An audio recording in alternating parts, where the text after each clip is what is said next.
Bare minimum hard drive space to install Windows XP SP3 Professional.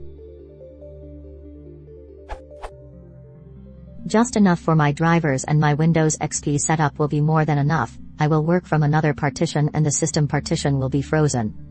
2 GB seem right, but was using 5 to 10 GB before. How much do I really need? I'm now checking with VirtualBox if it's enough. I have access legally to my school license. It used 1.11 GB on 2 GB with a Windows XP Professional CD, OEM, retail, MSDN. I know about light, but if you're not careful you will lose some stuffs that you need, but I was mostly asking for the default install size to use as a rule of thumb.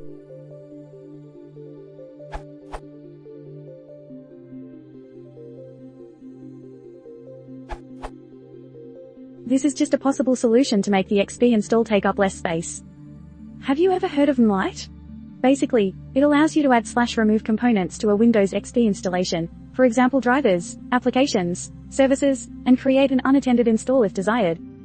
I always remove the stuff I don't need from Windows, for example firewall, Defender, wireless services, indexing, to save space and increase performance. Also, there's no point on keeping the Microsoft versions of software if you replace them with something else anyways.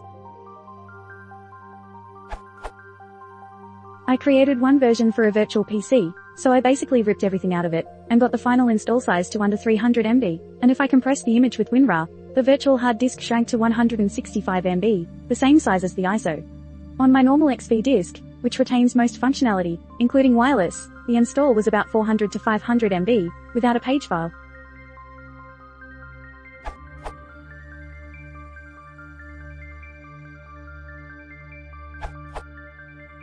A lot of stuff is done on the partition that Windows is on. Think temporary files from all types of files.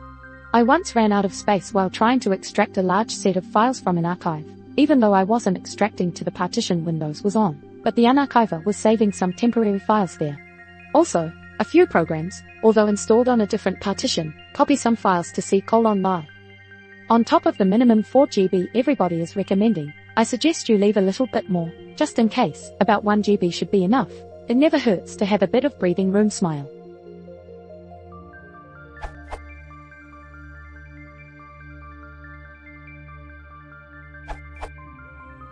The default Windows XP installation requires approximately 1300 MB, X.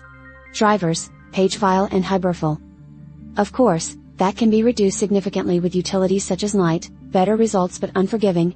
You don't get it right, it's back to the drawing board, or Spite. You can restore removed components with a few mouse clicks. Here's a screenshot of an installation on my E701 4 GB where disk space is a scarce commodity.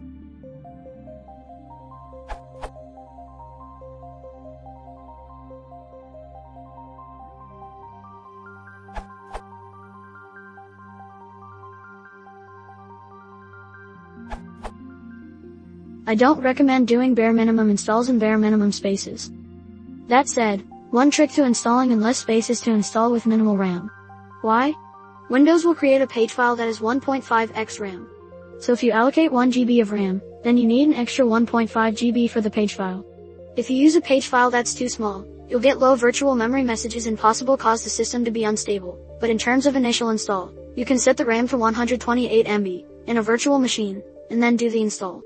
This will mean that you get a 192 MB page file and reduce the initial disk space required.